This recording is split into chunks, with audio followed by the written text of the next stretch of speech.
한국의 할머니라는 단어를 듣는다면 여러분은 어떤 이미지부터 떠올리시나요? 시골집에서 인자한 인상으로 손주를 반기는 모습이 생각나실 것 같은데요. 한국뿐만 아니라 한국의 할머니와 얽힌 이야기가 있는 영국 스타의 자녀가 있다고 합니다.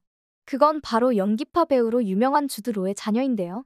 주드 로는 3명의 자녀를 두고 있는데 그중 아이리스 로는 자신의 아버지처럼 배우로 활동할 뿐만 아니라 모델로도 많은 활약을 펼치고 있다고 합니다.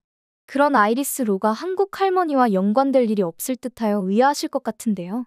영국에서 한국인 친구와 친해진 아이리스 로는 친구와의 한국 여행을 결정하면서부터 숙소를 친구의 할머니 집으로 정하게 되었다고 합니다.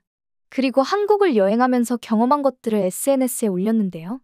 특히 이 과정에서 한국에서 사는 사람이라고 믿을 정도로 제대로 한국을 즐기는 모습을 보여주어 많은 이들의 관심을 받게 되었습니다. 이와 더불어 한국 할머니의 집 하면 떠오르는 자개장 사진이 유독 눈에 띄어 한국인들의 공감을 불러일으켰는데요. 이런 할머니 집에서 지내면서 한국에서 즐거운 일화를 잔뜩 만든 아이리스 로는 작은 선물과 함께 짧은 편지를 남기며 감사한 마음을 전했다고 합니다. 한국 할머니와 얽힌 일화를 가지고 있는 것은 유명 스타만이 아닌 듯합니다. 이와 비슷하게 한국 할머니와 관련된 내용을 발견하게 되어 여러분과 함께 공유하고자 합니다. 해당 사연은 SNS 내용을 바탕으로 재구성된 스토리입니다. 안녕하세요. 저는 스웨덴인 니타라고 합니다. 저는 어린 나이에 지금의 남편인 철호를 만나게 되었습니다. 철호는 군대를 갓 제대하고 스웨덴에 한 달 살이를 왔던 청년이었는데요. 카페에서 커피를 마시고 있던 저에게 당당하게 가이드를 해달라고 하는 철호의 당대함에 반하여 연인 사이로 발전하기까지 했습니다. 그리고 저희의 사랑의 결실이 빨리 이뤄졌기에 결혼도 신속하게 진행되었죠. 바로 저희의 귀여운 딸, 유진이 생기게 되었거든요. 철호는 아이가 생겼다는 것을 알자마자 자신의 꿈도 포기하고 스웨덴으로 이민을 왔습니다. 한국에서 생활하는 것이 더 나았을 수도 있지만 제가 스웨덴을 떠나는 것에 두려움을 느끼고 있었거든요. 솔직하게 말하자면 철호에 대해서 정확하게 모르고 있었기에 한국에서 지내는 것이 가능할지 잘 모르겠다고 생각했어요. 철호는 저희 아버지가 하는 가게에 점원으로 들어가 저희 가족의 생계를 책임졌습니다. 그런 모습에 철호를 선택한 것이 잘한 일이라고 생각하게 되었죠. 그 외에도 철호는 더 좋은 형편을 만들기 위해서 노력했어요.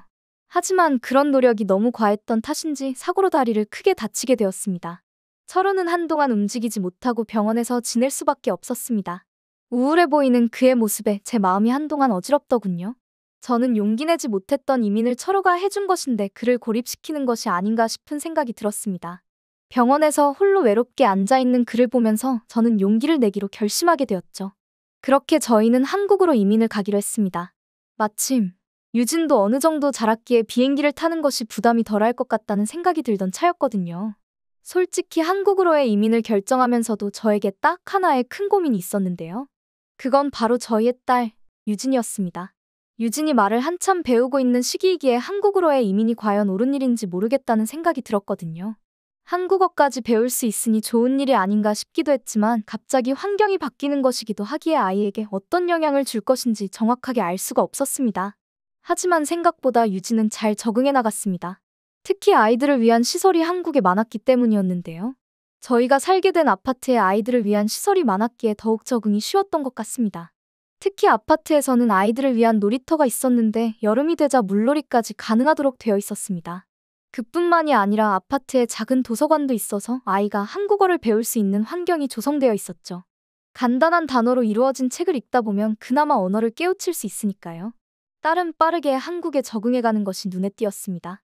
저 또한 한국에 적응하려고 했으나 생각처럼 쉽지 않더군요. 스웨덴에서는 여유가 있는 듯한 느낌이었다면 한국은 즐길 거리가 많고 빠르게 돌아간다는 것이 느껴졌습니다. 물론 그것들이 장점으로 다가오는 경우가 많았지만 저에게는 따라잡기 어렵게 다가오기도 했습니다.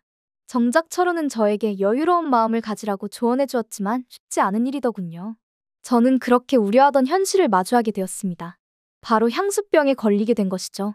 철호는 갓 들어간 회사에서 고군분투하고 있었기에 연차를 쓰기가 어렵다면서 괜찮다면 혼자라도 스웨덴에 다녀오라고 하더군요. 저는 철호에게 짐이 되는 것이 싫기도 했고 혼자만의 시간이 필요하다고도 여겨져 스웨덴에 다녀오겠다는 이야기를 했습니다. 하지만 유진이 마음에 걸렸기에 제가 스웨덴으로 데리고 가겠다고 했습니다. 그러자 철호는 할머니 댁에 맡기면 된다고 이야기하더군요. 그 말을 듣자마자 저는 불안함이 엄습했습니다. 철호가 일 때문에 유진을 돌볼 수 없다는 것은 알았지만 굳이 할머니 댁에 보내는 이유가 무엇인가 싶었거든요.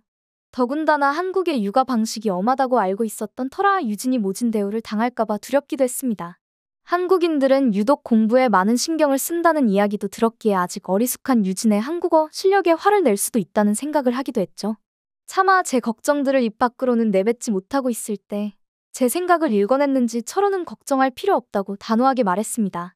어린 유진이 자주 비행기를 타는 것이 몸에 부담이 될 것이라는 이야기를 덧붙였기에 저는 그 말에도 일리가 있다고 생각했어요. 사실 시어머니께 유진을 맡긴다면 고민하지 않았을 듯합니다. 시어머니의 육아 스타일은 정확하게는 모르지만 그래도 아이를 혼내지는 않으실 만한 분이셨거든요. 그런데 철호의 할머니는 말이 달랐습니다. 나이가 많은 사람들은 이상한 육아법을 가지고 있다고 생각했거든요. 요즘 시대에 맞지 않게 비위생적일 수도 있고 말입니다. 저는 시어머니께 맡기는 것은 어떤지 물었으나 시부모님도 여전히 일을 하고 있는 분들이라서 그건 어렵다고 하더군요. 결국 울며 겨자 먹기로 아이를 철호의 할머니 댁에 보내게 되었습니다. 유진이 울면서 떨어지지 않으려고 해서 얼마나 마음이 아팠던지 모릅니다. 제가 잘한 선택을 한 것인지 고민이 들 때쯤 철호가 자신이 주말마다 유진을 만나러 올 것이고 자신이 있으니 큰 걱정하지 말라고 이야기해 주었기에 안심하고 스웨덴으로 떠날 수 있었죠. 스웨덴으로 가게 된 저는 한동안 정신없는 시간을 보냈습니다. 어린 아이가 된 것처럼 스웨덴에서 하고 싶은 것을 다 하고 친구들도 만나니 숨통이 트이는 것 같더군요.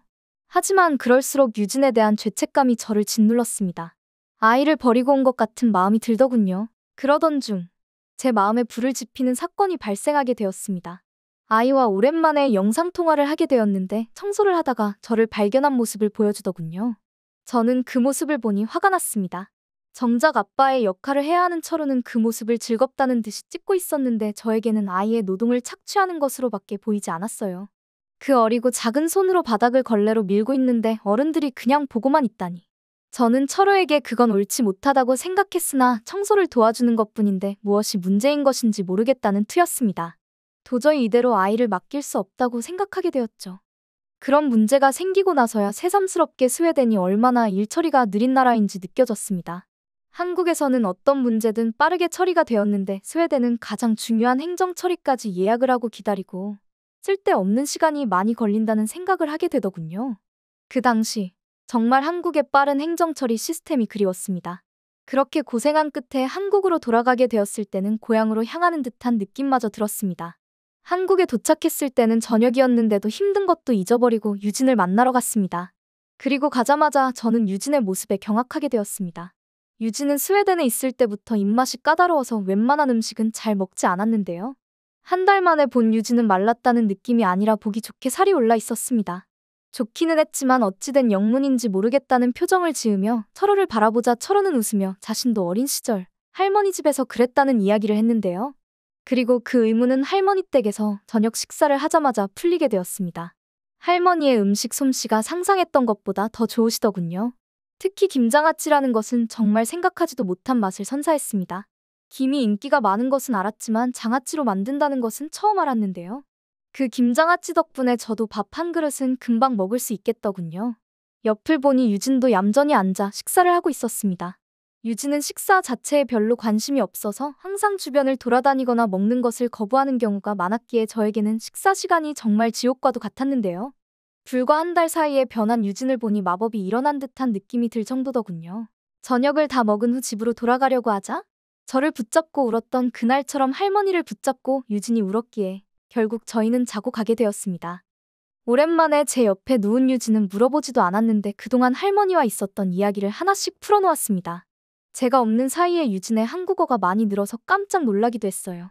유진은 할머니와 함께 김밥을 만들어 보기도 하고 청소도 하고 하얀 찰흙으로 눈사람도 같이 만들었다고 합니다.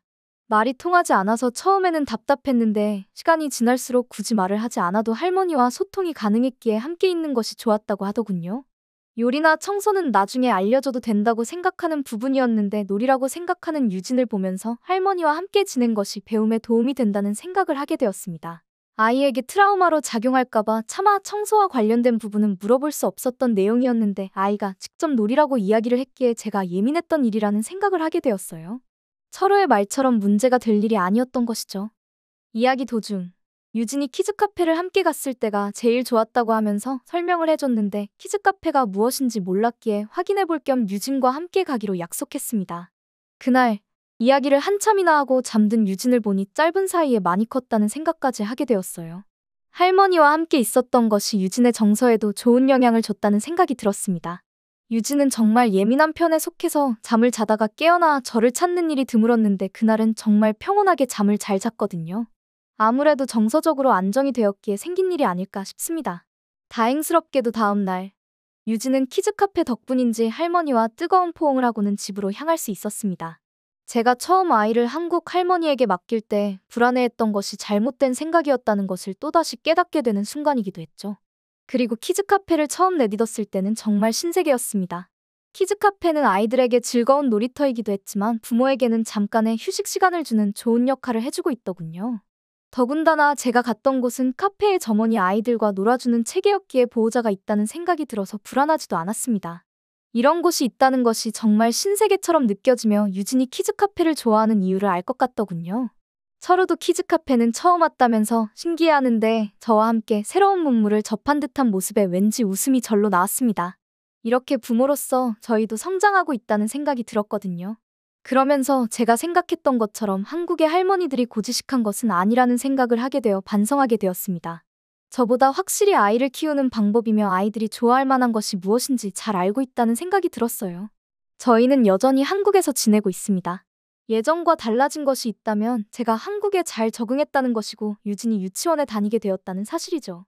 오랫동안 한국에 있을 것이라고 판단하게 되어 본격적으로 유치원에 보내게 되었습니다. 제가 신경 쓰는 것이 하나 더 있다면 한 달에 한 번 할머니를 뵈러 집에 찾아가고는 한답니다. 유진도 할머니를 좋아하지만 저도 할머니를 통해 배우는 것이 많거든요.